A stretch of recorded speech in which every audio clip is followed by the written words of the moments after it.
네, 어제 20대 국회 마지막 정기국회가 문을 닫았습니다. 올 한 해 정치권 최대 화두였던 패스트트랙 법안들은 여야의 극한 대립 속에 본회의에 오르지 못하고 결국 임시국회로 넘어오게 됐는데요. 특히 내년 총선을 앞두고 선거제 개혁 법안의 운명이 관심입니다. 정치 인터뷰 당당당. 오늘은 국회 정치개혁특별위원회 민주당 간사로 활동했던 민주당의 김종민 의원 모셨습니다. 안녕하세요. 안녕하세요. 네. 김종민입니다. 당당당 3주 만에 재출연이세요. 재출연 자체가 처음이세요. 지금 당당당에 이렇게 두 번 나오신 의원님들이 없거든요. 소감이라도 한 말씀. 영광입니다. 네, 제가 너무 김종민 편 아니냐 이런 정치적 부담을 안고 이렇게 금방 다시 모신 이유가 있습니다. 화면에서도 보셨지만 어제 본회의가 끝난 다음에 이인영 원내대표가 패스트트랙 법안, 그러니까 선거제와 검찰개혁 법안을 좀 우선적으로 처리하겠다 이런 말씀을 하셨거든요. 일단 어제 본회의 상황부터 좀 짚어보죠. 네. 결국 한국당을 빼고 갈 수밖에 없었습니까? 지금 이번 예산안 통과 과정을 보면 한국당과 합의해서 원만하게 예산이 처리될 수 있는 기회가 3번 있었는데 이 3번의 기회를 다 한국당이 거부를 했어요. 네. 일단 제일 처음에 이 문제가 이게 좀 어그러진 게 11월 30일 날 예산 협의가 정상적으로 진행이 되고 있었거든요. 그 정상적으로 진행이 돼서 이제 마지막 마무리하는 시점으로 가고 있었는데 네. 그때 11월 30일 날 본회의 때 199개 법안이 올라갔는데요. 여기에다가 전부 다 필리버스터. 이른바 필리버스터, 예. 무제한 토론을 신청한 거예요. 그러니까 의사 진행이 불가능하게 돼버린 네. 겁니다. 거기에는 선거법도 없었고 공수처법도 없었어요. 그러면 결국은 12월 2일까지 예산을 진행을 해야 되는데 이렇게 필리버스터를 하는 거는 결국 앞으로 의사 진행을 안 하겠다는 거 아니에요. 협상이 깨져버린 겁니다. 네. 그리고 나서 이제 사실 이거의 여파로 나경원 대표가 어떻게 보면 이제 재신임이 좀 안 된 면도 있거든요. 그 12월 9일 날 한국당의 새 원내대표가 선출이 됐어요.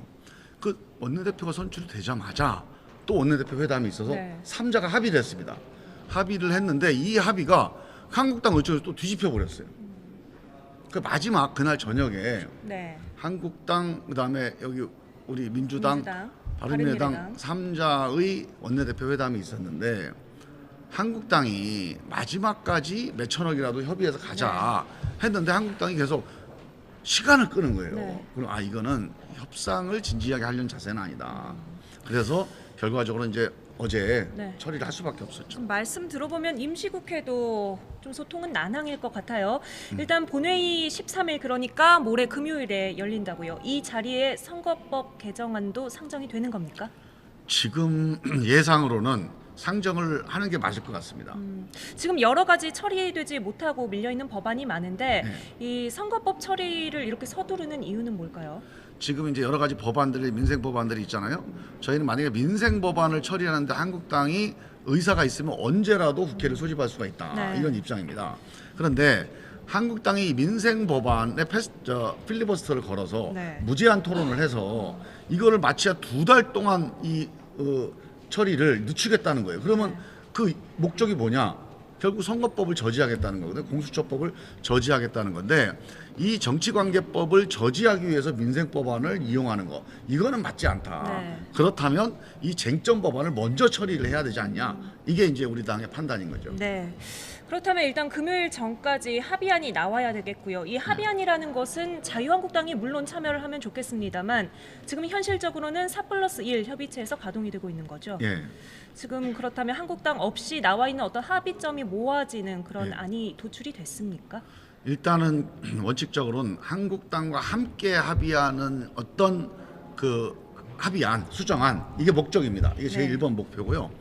만약의 경우에 이게 안 된다고 한다면 그 차선책으로 4+1 수정안을 도출해내는 건데 어느 정도는 좀 윤곽이 나와 있어요. 그 어느 정도를 조금 설명을 해주세요. 근데 이제 최종적으로 한국당이 어디까지 합의할 수 있느냐, 한국당이 합의할 수 있는 수정안의 내용이 뭐냐. 지금 민주당과 야사당의 합의점은 나온 거군요. 근데 아직도 이제 세부적인 쟁점은 2개 정도 남아 있습니다. 네. 세부적인 쟁점을 가지고 오늘 내일 더 협상을 좀 진행을 해야 될 상황이에요. 가장 큰 쟁점은 지역구 의석수였어요. 지역구에 네. 따라서 이제 불리해지는 의원이나 정당이 있으면 아예 가결 자체가 안 될 수가 있으니까 어느 정도 그렇죠. 합의할 수 있는 지역구 의석. 지금 나와 있는 건 지역구 의석이 250석에 비례대표 50석 그리고 연동률을 50% 정도로 지금 정치권에서는 생각을 하고 있거든요. 예. 여기서 또 변동이 있습니까? 이제 그게 이제 기본적인 어떤 틀이라고 봐야죠. 이게 지역구가 250석이 된 이유는 한국당과 민주당이 합의를 하게 되면 지역구를 225석, 심지어는 200석까지 줄일 수 있습니다. 네. 여야가 통 크게 합의를 하게 되면. 그런데 이게 과반수를 만들어야 되는 어떤 협상이 되면 의원들 한 분 한 분의 어떤 요구를 무시할 수가 없어요. 네. 그러니까 지역구를 줄일 수가 없습니다. 그래서 그거는 좀 어렵다 이번에는. 그래서 준연동을 통해서 50% 준연동을 통해서 소수 정당이 좀 배려될 수 있는 그런 제도 개선을 하자. 네. 승자 독식을 좀 완화하는 그런 제도 개혁을 하자. 이게 지금 공감대라고 봐야 되겠죠. 네, 이 선거제 개혁 법안에는 국민도 관심이 많습니다. 네. 그런데 문제는 좀 다소 어려워요. 예. 지금 보니까 협상 국면에서는 뭐 캡을 씌운다, 석패율제 이런 단어들이 등장하는데 이게 무슨 뜻일까요? 뭐 캡이나 석패율, 뭐 석패율은 좀 다릅니다. 캡이라고 하는 건 이제 언론에서 이제 쓰는 용어인데 사실 그게 뭐 선거법상의 제도상의 용어는 아닙니다. 네. 간단히 설명을 드리면 그 전에 우리가 비례대표를 75석을 하기로 했잖아요. 네. 그러니까 75석을 한 이유는 우리가 연동제를 통해서 소수 정당이 득표한 만큼 배분해 주는 걸 예. 하려면 이걸 지역구에서의 당락을 우리가 고칠 수는 없잖아요. 네. 그러니까 비례대표 의석을 통해서 이걸 보정해 주는 겁니다. 그러니까 비례대표 의석 숫자가 많아야 예. 소수 당을 배려해 줄 수가 있잖아요. 근데 이 지역 그러니까 비례대표 의석이 지금 75석에서 50석으로 줄어드는 거예요. 네. 그렇게 되면 소수 정당의 50석을 다 배려를 해주고 나면 1, 2정당이 비례대표를 못 가져가는 일이 발생할 수도 있어요. 네. 그러니까 비례대표제 자체가 흔들려 버리잖아요. 그래서 소수 정당을 배려하되 이 다수 정당도 비례 의석이 배분될 수 있는 그 선을 우리가 좀 구분을 하자. 네. 그럼 50석 중에서 어느 정도까지는 소수 정당에 돌아갈 수 있도록 하고 어느 정도 이상은 이제 좀 그 제한을 둬서 네. 다수 정당도 비례 의석을 배분받을 수 있게 하자. 일정 이게 분량을 이제 떼어두자. 기본적인, 이거 모자를 문제의식이죠. 씌운다 이런 예. 표현을 쓰는 거군요. 석패율제는 뭔가요? 석패율제라고 하는 거는 원래 영남 호남으로 우리가 지역 의석 편차가 심하잖아요. 어느 당은 영남에서 어느 당은 호남에서 이 지역주의를 깨자. 이게 선거법 개정의 오래된 숙제입니다. 네. 근데 이 숙제를 해결하기 위해서 도입한 게 석패율이에요. 자, 어떤 정당이 득표는 영남에서 많이 했는데 의석은 없어요. 네. 호남에서 득표는 많이 했는데 의석은 없어요. 이런 정당을 석패라고 해서 제일 아깝게 진 후보는 당선된 걸로 구제해 주자. 네. 이런 제도로 석패율 제도를 도입한 건데 그 석패율 제도가 지금 이제 비례대표 의석이 줄어드니까 그것도 이번에 계속 유지할 수 있느냐 아니면 없느냐. 네. 그래서 저희 방침은 지역 구도를 완화하는 그런 취지가 유지되면 의미가 있는데 네. 지역 구도와 관계없는 그냥 지역에서 떨어진 사람을 구제해 준다. 이건 좀 곤란하다. 네. 이게 이제 쟁점이 된 거죠. 자, 마지막 순간에라도 한국당이 협상에 참여하게 되면 그때 4+1 협의체는 어떻게 되는 겁니까? 우선순위가 어떻게 일단 될까요? 한국당과 협의를 하고요. 한국당의 요구가 뭔지를 들어보고 이 요구를 가지고 4+1에서 설명을 하고 논의를 해야 되는데 민주당이 한국당의 요구가 있다면 그 요구를 가지고 4+1을 설득하는 임무를 가지고 있습니다. 네. 그리고 아마 저는 4+1의 정당 대표들도 충분히 전 열린 마음으로 한국당이 참여한다면 열린 마음으로 토론할 거다 그렇게 봅니다. 한국당의 참여 조건이라면 어떤 것들을 민주당에서 좀 제시할 수 있을까요? 우리가 이제 이희정 대표가 얘기했듯이 연동형 비례제라는 기본 취지, 즉 승자 독식이 너무 심하지 않냐, 다양한 세력이 국회에 참여할 수 있도록 하는 거, 그 비율이나 정도는 우리가 논의하자. 네. 하지만 이 정신은 좀 받아들여달라. 네. 이것만 되면 논의할 수 있다는 거죠. 네, 마지막으로 이 질문을 드리고 싶습니다. 이 국회가 선거제 개혁을 하는 이유는 뭔가요? 유권자들이 내년 총선에서 이 바뀐 제도가 어떤 의미를 가지고 있다 좀 염두에 두고 투표를 하면 저는요, 좋을까요? 이 선거법 개혁 1년 동안 토론을 하면서 제일 많이 이제 반론 중에 이런 겁니다. 꼭 제도 개혁을 해야 되냐? 유권자들이 투표해서 정치를 개혁할 수 없느냐? 이런 얘기를 많이 해요. 네. 있습니다.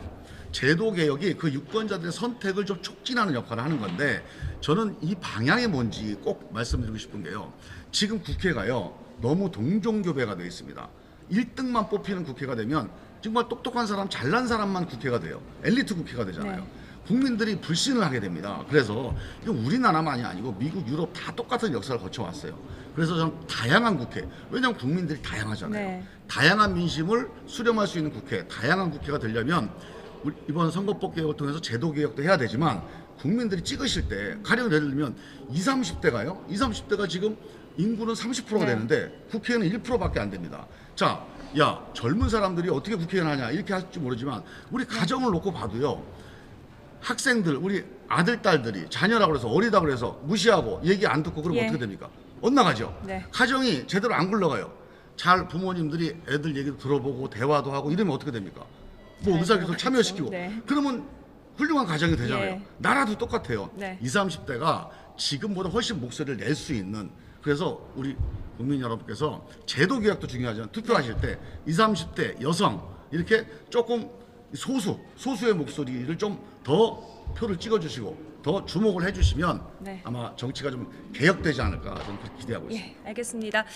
여당의 정개특위 간사였던 김종민 의원과 이야기 나눠봤습니다. 오늘 말씀 감사합니다. 예, 감사합니다.